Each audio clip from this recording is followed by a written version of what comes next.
எல்லோருக்கும் வணக்கம். இது உங்கள் study with Darshana YouTube channel. நம்ம இந்த வீடியோவில் February 5ஆம் தேதிக்கான கரண்ட் அஃபேர்ஸ் பார்க்க போகிறோம். ஸ்டார்ட் பண்ணலாம். ஃபர்ஸ்ட் கொஸ்டின், இந்தியாவிலேயே முதன்முறையாக வெள்ளை புலி வளர்ப்பு மையம் எங்கு அமைக்கப்பட உள்ளது? ஆன்சர் ஆப்ஷன் பி, மத்திய பிரதேச மாநிலம். ஸோ மத்திய பிரதேச மாநிலம் தான் புலிகள் எண்ணிக்கை அதிகமாக இருக்கக்கூடிய மாநிலம் அப்படின்னு சொல்லிட்டு நம்ம பார்த்துருப்போம். அந்த மத்திய பிரதேச மாநிலத்தில் தான் இப்போ வெள்ளை புலிகள் வளர்ப்பு மையமானது இந்தியாவிலே ஃபர்ஸ்ட் டைம் வந்து அமைக்க போறாங்க. அதுக்கு இப்போ ஒப்புதல் அளிச்சிருக்காங்க. ஸோ பார்த்தீங்கன்னா இப்போ மத்திய உயிரியல் பூங்கா ஆணையம் வந்து மத்திய பிரதேச மாநிலத்தில் ரேவா மாவட்டத்தில் கோவிந்த்கர் அப்படிங்கிற பகுதியில் வெள்ளை புலி வளர்ப்பு மையம் இந்தியாவிலே ஃபர்ஸ்ட் டைம் வெள்ளை புலி வளர்ப்பு மையம் அமைக்கிறதுக்கு ஒப்புதல் அளிச்சிருக்காங்க. இப்போ இந்த மத்திய உயிரியல் பூங்கா ஆணையம் பத்தி பார்த்தோம்னா, இது வன பாதுகாப்பு சட்டம் 1972 கீழ் அமைக்கப்பட்டது தான் இந்த மத்திய உயிரியல் பூங்கா ஆணையம். இது எப்போ அமைக்கப்பட்டது அப்படின்னா 1992ஆம் ஆண்டு. இதோடைய தலைமையகம் ஹெட்குவார்டர் வந்து புதுதில்லியில இருக்கு. இதோடைய தலைவராக இருப்பவர் யாருன்னா மத்திய சுற்றுச்சூழல் அமைச்சரான பூபேந்தர் யாதவ் அவர்கள் தான் இதோடைய தலைவராக இருக்காங்க. இப்போ இந்த மத்திய உயிரியல் பூங்கா ஆணையம் தான் வெள்ளை புலி வளர்ப்பு மையத்தை மத்திய பிரதேசத்தில் அமைக்கிறதுக்கு ஒப்புதல் அளிச்சிருக்காங்க. ஸோ இந்தியாவிலே முதன்முறையாக இது அமைய இருக்கு. நெக்ஸ்ட் ரீசன்ட் நியூஸ், ராம்சார் பட்டியல். இப்போ ராம்சார் பட்டியலில் இந்தியாவிலேருந்து பார்த்தீங்கன்னா 89 தலங்கள் வந்து சேர்க்கப்பட்டிருக்கு. தமிழ்நாட்டிலேருந்து எத்தனை அப்படின்னா 20 தலங்கள். ஸோ இந்தியாவிலே அதிகமான ராம்சார் தலங்களை கொண்ட மாநிலமாக தமிழ்நாடு மாநிலம் தான் 20 தலங்களோட ஃபர்ஸ்ட் பிளேஸ்ல இருக்கு. அடுத்து இந்தியாவிலே ஃபர்ஸ்ட் டைம் பார்த்தீங்கன்னா புற்றுநோய் மரபணு தரவுதளத்தை சென்னை ஐஐடி வந்து ரிலீஸ் பண்ணியிருக்காங்க. அடுத்து இந்தியாவிலே முதன்முறையாக தனியார் செமிகண்டக்டர் ஆலையானது ஆந்திராவில் அமைக்கப்படுது. அடுத்து இந்தியாவின் முதல் ராம்சார் ஈரநில நகரங்களாக இந்தூரும் உதய்பூரும் அறிவிக்கப்பட்டிருக்கு. இந்தூர் வந்து மத்திய பிரதேச மாநிலம், உதய்பூர் வந்து ராஜஸ்தான்ல இருக்கு. நெக்ஸ்ட், நம்ம நாட்டின் முதல் செயற்கை நுண்ணறிவு பல்கலைக்கழகமானது மகாராஷ்டிரால அமைக்கப்படுகிறது. இரண்டாவது கேள்வி, அரசு ஊழியர்களுக்கான ஓய்வூதிய திட்டம் குறித்து ஆராய எத்தனை பேர் கொண்ட குழுவை தமிழக அரசு அமைத்துள்ளது? ஆன்சர் 3 பேர் கொண்ட குழு. ஸோ பார்த்தீங்கன்னா இப்போ அரசு ஊழியர்களுக்கு வந்து அவங்க ரிட்டையர்மெண்ட் ஆனதுக்கு அப்புறமா ஓய்வூதியமானது வழங்கப்படுகிறது ஒவ்வொரு மாசமும். ஸோ அந்த ஓய்வூதியம் வழங்குறதுக்காக பார்த்தீங்கன்னா பழைய ஓய்வூதிய திட்டம், பங்களிப்பு ஓய்வூதிய திட்டம், ஒருங்கிணைந்த ஓய்வூதிய திட்டம் அப்படின்னு சொல்லிட்டு இருக்கு. ஸோ இது குறித்து ஆய்வு செய்யறதுக்காக ககன்தீப் சிங் அவர்கள் தலைமையில் ஒரு 3 பேர் கொண்ட குழுவை இப்போ தமிழக அரசு அமைச்சிருக்காங்க. ஸோ இப்போ என்னன்னா, இப்போ ரீசெண்டாக தான் ஒருங்கிணைந்த ஓய்வூதிய திட்டத்தை மத்திய அரசு அறிவிச்சிருப்பாங்க. அதுக்கு முன்னாடி பழைய ஓய்வூதிய திட்டம் இருந்துச்சு. அதுக்கப்புறமா பங்களிப்பு ஓய்வூதிய திட்டத்தை வந்து அறிமுகப்படுத்திருப்பாங்க. இப்போ ரீசெண்டாக ஒருங்கிணைந்த ஓய்வூதிய திட்டத்தை வந்து அறிமுகப்படுத்திருக்காங்க. இந்த ஒருங்கிணைந்த ஓய்வூதிய திட்டம் அப்படிங்கிறது என்னன்னா, இப்போ கவர்மெண்ட் எம்ப்ளாயா ஒர்க் பண்ணி அவங்க ரிட்டையர் ஆயிட்டாங்க. ரிட்டையர் ஆனதுக்கு அப்புறமா கடைசி மாத சம்பளம் வாங்கியிருப்பாங்க இல்லையா, அந்த சம்பளத்துல பாதி 50% வந்து அவங்களுக்கு ஓய்வூதியமாக வழங்கப்படும். ஸோ அந்த ஒரு ஸ்கீம் தான் ஒருங்கிணைந்த ஓய்வூதிய திட்டம். ஸோ இந்த திட்டத்தில் பார்த்தீங்கன்னா 25 வருஷம் ஒர்க் பண்ணியிருந்தா தான் அந்த மாதிரி பெனிஃபிட்டை பெற முடியும். ஸோ 10 வருஷம் இல்லைன்னா 10 வருஷத்துக்கு மேலே ஒர்க் பண்ணியிருக்காங்க கவர்மெண்ட் எம்ப்ளாயா, அதுக்கப்புறமா ரிட்டையர் ஆகிட்டாங்க அப்படின்னா அவங்களுக்கு குறைந்தபட்சம் 10,000 ரூபாய் ஓய்வூதியமாக வழங்கப்படுகிறது. இது வந்து ஒருங்கிணைந்த ஓய்வூதிய திட்டத்தின் கீழ். ஸோ இந்த ஓய்வூதிய திட்டங்கள் குறித்து ஆய்வு செய்யறதுக்காக தான் தமிழக அரசு ஒரு 3 பேர் கொண்ட குழுவை அமைச்சிருக்காங்க. ஸோ அதுக்கு வந்து ககன்தீப் சிங் அவர்கள் தலைவராக நியமிக்கப்பட்டிருக்காங்க. ஸோ இவர் தலைமையில அமைச்சிருக்காங்க. இந்த குழு 9 மாதங்களுக்குள்ள அவங்களுடைய அறிக்கையை சமர்ப்பிப்பாங்க அப்படின்னு சொல்லிட்டு தெரிவிச்சிருக்காங்க. நெக்ஸ்ட் ரீசன் நியூஸ், ஊதிய குழு. இப்போ எப்படி நிதிக்குழு பார்க்கணும் இல்லையா, இப்போ ரீசெண்டாக 16வது நிதிக்குழு அமைச்சிருக்காங்க அரவிந்த் பனகாரியா தலைமையில். அதுக்கு முன்னாடி 15வது நிதி ஆணையம் இருந்துச்சு, அது NK சிங் அவர்கள் தலைமையில். நிதி ஆணையம் அப்படிங்கிறது வந்து 5 வருஷத்துக்கு ஒரு முறை அமைக்கிறாங்கன்னு சொல்லிட்டு நம்ம பார்த்துருப்போம். அந்த மாதிரி ஊதிய குழு இது என்னன்னா, கவர்மெண்ட் எம்ப்ளாயி இருக்காங்களே அவங்களுக்கு எவ்வளோ சம்பளம் வரணும், அதாவது அவங்களுக்கு எவ்வளோ சம்பளம் கொடுக்கணும், அவங்க ஓய்வூதியம் எவ்வளோ கொடுக்கணும், அகவிலைப்படி எவ்வளோ உயர்த்தணும், இது தொடர்பாக பரிந்துரைகளை வழங்குறதுக்காக ஊதிய குழு அமைச்சிருக்காங்க. இப்போ அமைக்கப்பட்டது 8வது ஊதிய குழு. ஊதிய குழு அப்படிங்கிறது 10 வருஷத்துக்கு ஒரு முறை அமைக்கப்படுகிறது.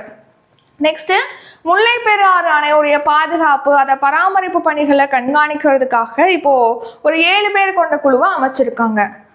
Next third question, Kalaignar Karuvoolam என்ற இணைய பக்கத்தை தொடங்கி வைத்தவர் யார்? Answer option B, MK. Stalin. So Kalaignar பார்த்தீங்கன்னா நிறைய நூல்கள் எழுதியிருக்காரு, நிறைய திரைப்படங்களுக்கான திரைக்கதைகளை வந்து எழுதியிருக்காரு, கட்டுரை எழுதியிருக்காரு. இந்த மாதிரி அவருடைய படைப்புகள் அனைத்தையுமே மக்கள் வந்து இணையதளம் மூலமாக தெரிஞ்சுக்கொள்ளணும், டிஜிட்டலைஸ் பண்ணணும் அப்படிங்கிறதுக்காக ஒரு இணைய பக்கத்தை தொடங்கியிருக்காங்க, கலைஞர் கருவூலம் அப்படிங்கிற பேர்ல. ஸோ முன்னாள் முதலமைச்சர் கருணாநிதி அவர்களுடைய நூல்கள், திரைக்கதைகள், கவிதைகள், நெக்ஸ்ட் வந்து அவருடைய கட்டுரைகள் அனைத்தையுமே மக்கள் வந்து இணையதளம் மூலமாக ஈஸியாக பார்க்கறதுக்காக கலைஞர் கருவூலம் அப்படிங்கிற பேர்ல பிரத்யேக இணைய பக்கத்தை இப்போ முதலமைச்சர் ஸ்டாலின் அவர்கள் தொடங்கி வச்சிருக்காங்க. ஸோ அது மட்டும் இல்லாமல் சங்க தமிழ் நாள்காட்டியும் முதலமைச்சர் ஸ்டாலின் அவர்கள் தொடங்கி வச்சிருக்காங்க. 4வது கேள்வி, எந்த மாதத்தில் அனைத்து பள்ளிகளிலும் சூழல் மன்றங்கள் தொடங்கப்படும் என்று அறிவிக்கப்பட்டுள்ளது? Answer option A, Tamil Nadu. So நம்ம தமிழ்நாட்டில் பார்த்தீங்கன்னா ஸ்கூல் படிக்கிற மாணவர்களுக்கு வந்து காலநிலை மாற்றம் தொடர்பான ஒரு கல்வி அறிவு அவங்களுக்கு வழங்கணும் அப்படிங்கிறதுக்காக தமிழ்நாட்டில் வந்து அனைத்து பள்ளிகளிலுமே சூழல் மன்றங்களானது அமைக்கப்படும் சொல்லிட்டு தெரிவிச்சிருக்காங்க. ஸோ இப்போ நம்ம தமிழ்நாட்டில் இந்தியாவிலே ஃபர்ஸ்ட் டைம் பார்த்தீங்கன்னா காலநிலை மாற்றத்துக்குன்னு மாநாடானது நடத்தப்படுது. ஸோ 2 வருஷம் நடத்தி முடிச்சிருக்காங்க மாநாடு, 2 தடவை மாநாடு நடந்திருக்கு. இப்போ 3வது ஆண்டாக சென்னையில் தமிழ்நாடு காலநிலை உச்சி மாநாடானது நடைபெற்றிருக்கு. இந்த மாநாட்டில் முதலமைச்சர் ஸ்டாலின் அவர்கள் பங்கேற்ற போது என்ன சொல்லியிருந்தாங்க அப்படின்னா, நம்ம ஸ்கூல் ஸ்டூடெண்ட்ஸ்க்கு வந்து அந்த காலநிலை மாற்றம் தொடர்பான ஒரு கல்வி அறிவை இப்போவே வழங்கணும், அப்போதான் அவங்க ஃபியூச்சரில் வந்து காலநிலை மாற்றம் தொடர்பான விஷயங்களை அவங்க எதிர்கொள்ள முடியும் அப்படிங்கிறதுக்காக சூழல் மன்றங்களானது அனைத்து பள்ளிகள்லையும் அமைக்கப்படும் அப்படின்னு சொல்லிட்டு அறிவிச்சிருக்காங்க. ஸோ அது மட்டும் இல்லாமல் நம்ம தமிழ்நாட்டில் பார்த்தீங்கன்னா வெப்ப அலையை வந்து மாநில பேரிடராக அறிவிச்சிருக்காங்க. அதோடு இந்த வெப்ப அலை காரணமாக ஒரு நபர் உயிரிழக்கிறாங்க அப்படின்னா அவங்களுக்கு 4 லட்சம் ரூபாய் வரைக்கும் நிவாரணமானது வழங்கப்படும் அப்படின்னு சொல்லிட்டு அறிவிச்சிருக்காங்க. இது ப்ரீவியஸாக நம்ம கரண்ட் அஃபேர்ஸில் பார்த்துருப்போம். நெக்ஸ்ட், தமிழ்நாடு பருவநிலை மாற்ற இயக்கம் சார்பில் பார்த்தீங்கன்னா காலநிலைக்கு ஏற்ற வாழ்க்கை முறை அப்படிங்கிற புத்தகமானது தயாரிக்கப்பட்டிருக்கு, உருவாக்கப்பட்டிருக்கு. அந்த புத்தகத்தை முதலமைச்சர் ஸ்டாலின் அவர்கள் ரிலீஸ் பண்ணியிருக்காங்க. நெக்ஸ்ட் 5வது கேள்வி, போர்க்கப்பல்களை தாக்கி அளிக்கும் ஏவுகணைகளை கொள்முதல் செய்ய எந்த நாட்டுடன் ஒப்பந்தம் மேற்கொள்ளப்பட்டுள்ளது? Answer Russia. ஸோ ரஷ்யா கிட்டேருந்து இப்போ போர்க்கப்பல்களை தாக்கி அளிக்கக்கூடிய ஏவுகணைகளை வந்து வாங்குறதுக்காக இந்தியா வந்து ஒப்பந்தம் மேற்கொண்டிருக்கு. ஸோ கவனிங்க, இப்போ போர்க்கப்பல்னா பெரிய பெரிய போர்க்கப்பல் இருக்கும், அதை தாக்கி அழிக்கிற வகையில் ஏவுகணையை வந்து ரஷ்யா கிட்டேருந்து இந்தியா வாங்குறாங்க. ஸோ அதுக்கான ஒப்பந்தம் இப்போ கையொப்பமாயிருக்கு. ஸோ மத்திய பாதுகாப்பு செயலராக யார் இருக்காங்க அப்படின்னா ராஜேஷ் குமார் சிங்.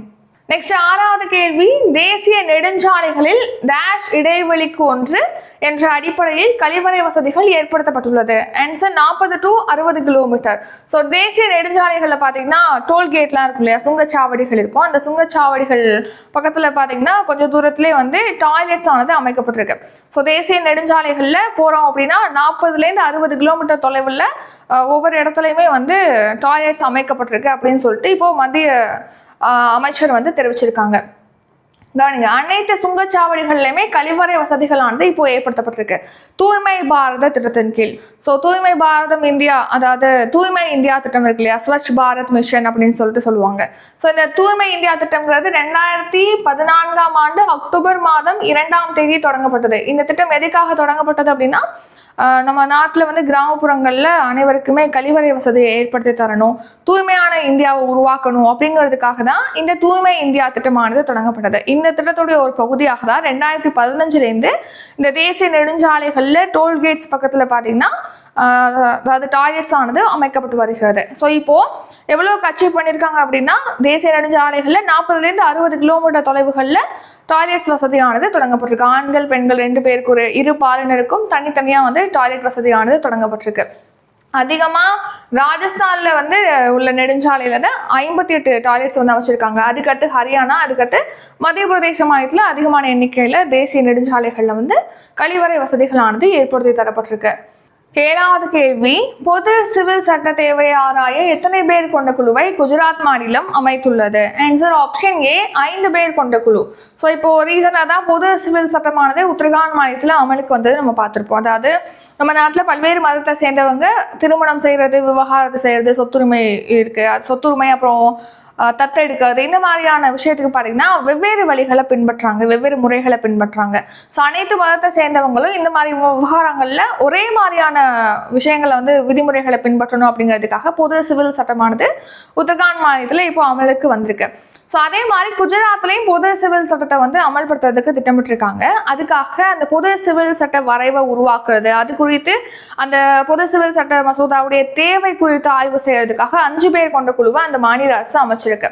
ஸோ குஜராத் மாநிலத்துடைய முதலமைச்சராக யார் இருக்காங்கன்னா பூபேந்திர படேல். பூபேந்திர படேல் அவர்கள் பார்த்தீங்கன்னா இப்போ 5 பேர் கொண்ட குழுவை அமைச்சிருக்காங்க. இந்த பொது சிவில் சட்ட தொடர்பாக அதோடைய தேவை என்ன, அதுக்கு அந்த வரைவு மசோதாவை ஏற்படுத்துறதுக்காக இப்போ ஒரு குழு அமைச்சிருக்காங்க, 5 பேர் கொண்ட குழு. இதோட தலைவராக யார் நியமிக்கப்பட்டிருக்காங்க அப்படின்னா ரஞ்சனா பிரகாஷ் தேசாய். இவர் வந்து ஓய்வு பெற்ற உச்சநீதிமன்ற நீதிபதி. இவர் தலைமையில தான் 5 பேர் கொண்ட குழுவானது அமைக்கப்பட்டிருக்கு. எதுக்காக?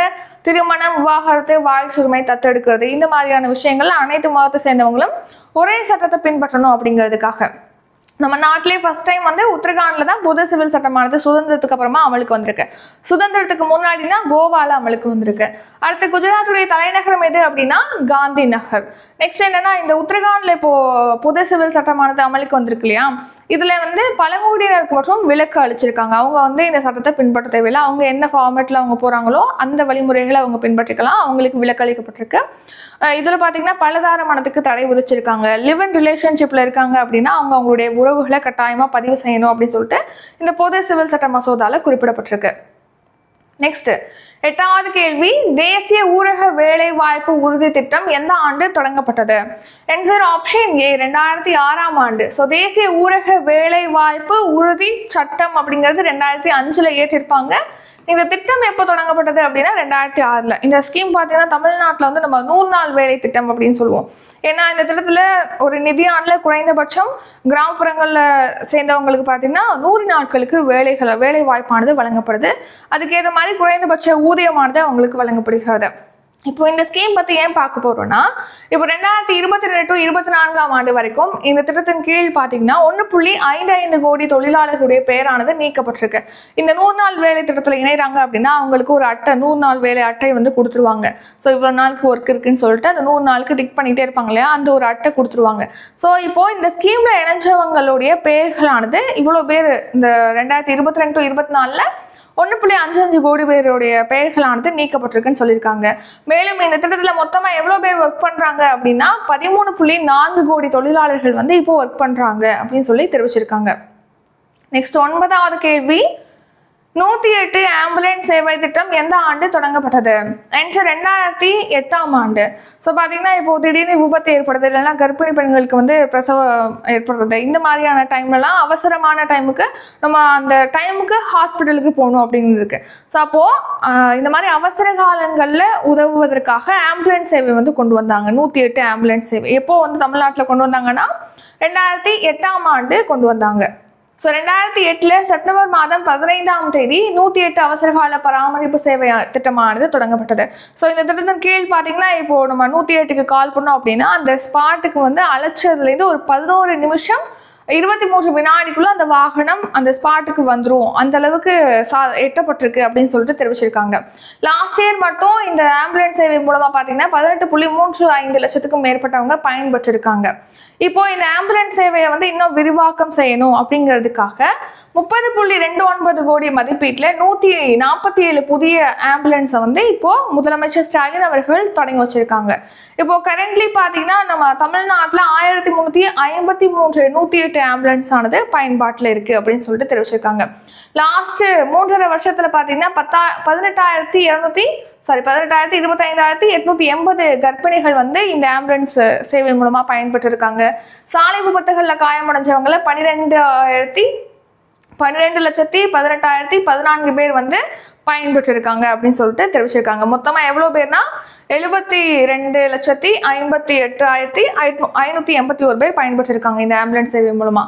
அடுத்து 10வது கொஸ்டின், எங்கு நடைபெறும் அகழாய்வில் எலும்பு முனை கருவி கண்டெடுக்கப்பட்டுள்ளது?